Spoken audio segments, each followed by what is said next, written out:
Jack, let's turn the clock back right the way to 1957 when you first arrived at Meadow Lane. What are your recollections? Well, the first recollections, Simon, were this, that when I joined the club with Tommy Lawton in June, we had 33 full-time professionals on the books, which meant that even when we had practice matches, we were 11 that even couldn't get a game in a practice game. And when you think of comparing it with today's squads, I mean, that was a terrific amount of players on your books at that time. And of course, there were no big wage bills in those days. Oh no, the wage bills then. I think the players were about £17 a week. I think that was it. It was either 17 or 20, but that was why you could carry so many professionals. Let's concentrate on Tommy Lawton. Yeah. So he's been a good friend of yours over the years. Oh yes, yes. I know you've got a lot of admiration for him, but just how good was he? Well, I don't think you could compare anyone with Tommy Lawton. I played against the best. I played against your Lofthouses, your Drakes, and these people before the war, and I don't think anyone could compare with Tommy Lawton. I think he was the ideal centre forward for the simple reason is that he could either use both feet, and as regards heading ability, well, he was tremendous. And I would, when I played with him, I could appreciate the fact how easy it was to find him. Every time you had a ball, you could find him with the ball from anywhere around the centre circle. Some people say that the old days were always the best, but it's not just fond memories. You think that Tommy Lawton really was better than any modern day player? Yes, I do. I mean, Tommy had everything. He lacked nothing in skill, ability, reading the game, positional play. You name it, Tommy Lawton had it all. What about as a manager? Well, I don't think Tommy really had much opportunity. You see, when he took over with 33 professional on his staff, there were probably quite a number of those that you could have dispersed with after the first month. But those days you couldn't loan people out, and neither could you get rid of them, because every club had about 30 to 40 professionals. So it was a matter that you were stuck with the players for 12 months until the end of the 12 months, and then you could get rid. But there were quite a number of players there that would never had a chance, and I don't think really that Tommy had a great chance really. At Kettering, when we won the Southern League at Kettering, I mean, Tommy was player manager, and I think we lost 4 matches in a season. But when he came to Notts, as I said, I mean, he had so many players that were not good enough, and I think at that time you couldn't take any more on the staff because of the wages. Jack, you've had success right the way through your career at Notts County, but how difficult was it to adjust to the requirements of the modern game? It's very difficult indeed, Simon, because to me, there's no way that I think the game can be as good when we have very few wingers in the game. You know, you get players now, when you receive the ball, you get players playing over about 60 yards in width, where the pitch is 80 yards, and I think you've got to utilise every inch of that width to get players in and get the service into the players in the centre forwards, or the strikers as they're called now. I mean, I don't think Tommy would have been a greater player today, for the simple reason is because of lack of wingers. And the service into the area, it's very rare now we see people going to the byline, cutting the ball back, and someone coming on and hitting the ball from about 25 yards out. These are rare occasions these days, but at one time this was accepted as a part and parcel of the game. Jack, let's now go into 1967, when you were Yes. rather reluctantly manager of Notts County. That's right. I was asked if I would take over as manager, but I always felt that I would prefer to be second in command, and I also felt that you know, I didn't want the responsibility of being manager, but I did accept the fact that I would be caretaker until such times as they could find a manager. You certainly didn't do it for the money, though, did you? I certainly didn't. No, I was on £30 a week at that time, and I was offered a £10 a week rise to accept the manager's job, which I refused, and I went on the basis that I would go along. If the players won, then I would get £10 bonus, and if the players drew, then I would get £5 bonus. So I would get nothing if the team lost. So obviously it was in my interest to get the team winning. You were happy to stand to one side and allow Jimmy Sirrel to come through as team manager? Well, I did the job, Simon, there for 14 months. And apart from just the actual fact that I was selected the team and manager, I was also doing the scouting, I was doing the physio work, the training, and also going out in the evenings to see players that I thought would be better for the club. And I did that for 14 months, which meant 6.5 days every week that I was working. I just managed to get Sunday afternoon at home. And after 14 months, I decided that it was taking its toll. So then Mr. Dunnett appointed Jimmy Sirrel. And I had 55 matches, I think, and we lost 17. So that's a very good record. So it's quite a good record. When you think that when I took over, we were in the bottom 4 of the 4th division, and looking as though we were having to apply for re-election for the first time in the club's history. But fortunately, we avoided that, and then from there we went from strength to strength. Let's move on even further and talk about Jimmy Sirrel, a real institution again with Notts County. That's right. Jimmy, of course, you spent many good years with, and That's still right. do keep in contact with him. Yes.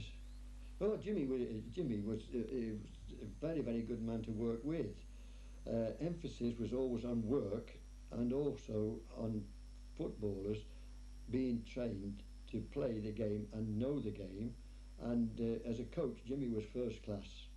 I mean, I don't think there was many days that we didn't miss playing practice matches, and it was always good because for the benefit of the younger players, they did understand what the game was about and what was demanded of the positions they were in. Was he a hard taskmaster? Oh, he was definitely a hard taskmaster. Yes, no doubt about that. But at least he was honest. He was always honest with players. I mean, Jimmy, you never heard anything second-hand. Jimmy would always come out, irrespective of whether you liked it or whether you didn't. You could accept the fact that he was straight and honest, and he improved players no end with his knowledge of positional play and skills. What about the First Division promotion year? That must be possibly one of your most cherished memories. Yeah, I would think that was the most cherished memory of the lot, really. I mean, I can remember going to Chelsea, and that day, you know, when we'd achieved the result we wanted, we won 2-1, I think it was, or 2-0. I think Harcourt got both goals. That was the day, really, that, you know, was beyond belief when we were in the 4th division and struggling in the 4th division. I mean, to say we were going to achieve First Division status was unbelievable, really. Why do you think Notts managed to rise right the way from the 4th division through to the 1st? Well, I think this was down to Jimmy, as I said, in his organisation, his teamwork, the players that he bought. I mean, he always bought with a purpose, and the purpose was also to improve the team at all times, you know. And when you think that there was the chairman, Jimmy, myself and Don Masson that went right through from the 4th to the 1st, it was unbelievable, really, to think that we could achieve that. Any amusing stories involving Jimmy Sirrel that you can recall? Well, Jimmy was alone to himself, and there was often times, you know, that he would tell tales, you know, in the dressing room that really, I think they took a little bit of believing, you know. I don't know whether he believed them, which I think he did, but I mean, the players used to have a laugh about it, and as I said, Jimmy could be very amusing at times, you know. But when the game was played, and before the game, believe me, it was serious. I mean, you can have a laugh and a joke during the week, and up to a Saturday dinner time. But after that, then the emphasis was on getting down to the nitty-gritty of playing and winning matches. Now, when Jimmy took over, he was quite renowned for that old whistle, wasn't he? Oh yes, when training, Jimmy had many characteristics, but the one, he always had his whistle on his arm, you know, and when we started playing and training in the matches, practice matches, it was always, the players would always debate on how long it would be before Jimmy blew the whistle to stop the game and explain to certain individuals where they were going wrong or what position they were taking up and why. And in the end, it was quite a joke in the dressing room, really, because the players would say, "Well, how long this morning then?" You know, and they'd say, "Oh, I don't know. It might let it run for 5 minutes," but often the whistle would go after about 1 minute. But it was very beneficial training, really, for the youngsters, because, as I said, he did explain what was meant and why they should be in certain positions when we had the ball. What about the stories from those early days? There must be some tremendous, lovely stories that you can recall. Well, one of the things at Notts, we had a centre half called Peter Russell. He was a brilliant player, but unfortunately there was something about his makeup that you know, he would play brilliant probably for 60 minutes and then he'd probably lose his head and probably hit someone or that. He was that type of fella, you know, that we tried everything really to get Peter to respond to treatment in some way or another, because he was such a good player. I mean, those were the days when you had three inside forwards, you know, and two wingers. And the bigger the name that Peter played against, the better he would play. We'd just shut him out of the game. We'd probably put 3 out of the game at times. But he could bring a ball down and do things in his own box that you wouldn't like to see done today. I mean, he was so confident in his own ability that I'm sure that he could have been an England player, but for the fact that there was something about him you couldn't handle. Before matches, I mean, he'd get a pair of scissors out and cut pieces off his hair, and then he'd roll his shorts up to, you know, that tight, you know, that he was a proper prima donna in that respect, you know. But in the dressing rooms, he would come in with dinky toys on a Monday morning, you know, and play with them on the floor and everything like that, you know. And quite a few weekends he was involved in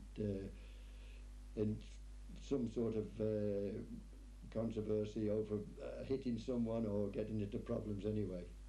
Drew Beattie was the most respected man in football, and then him and Peter Doherty came in an effort to save the club from going out of what is it?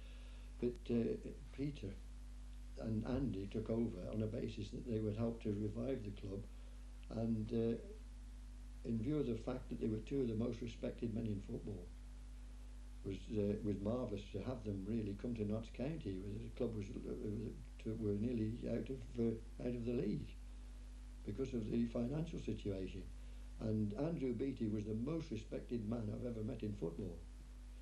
I never heard that man use any bad language, but the respect he had from everyone in football was unbelievable. And he was a Scottish team manager, not forgetting he was Scottish team manager, and I'd already played with Peter at Huddersfield in his latter days as a player.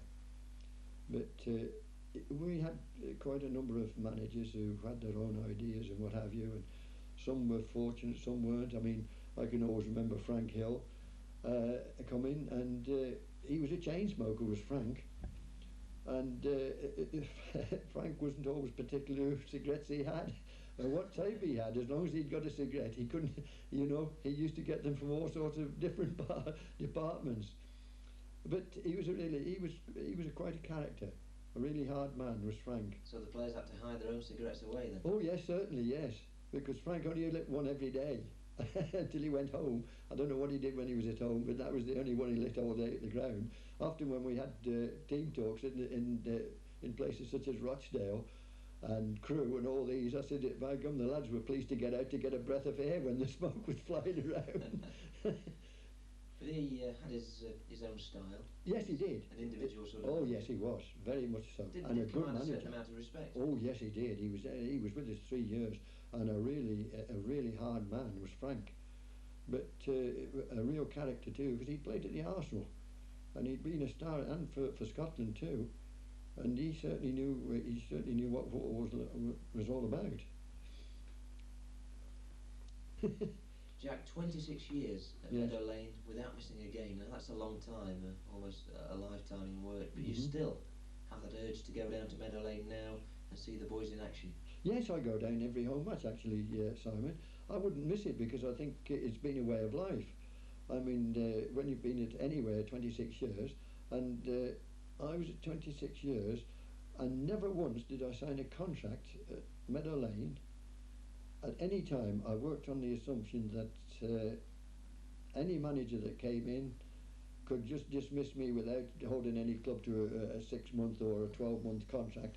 I just concentrated on doing the best I could for the club. I had a marvellous rapport with the spectators. I think they were marvellous to me.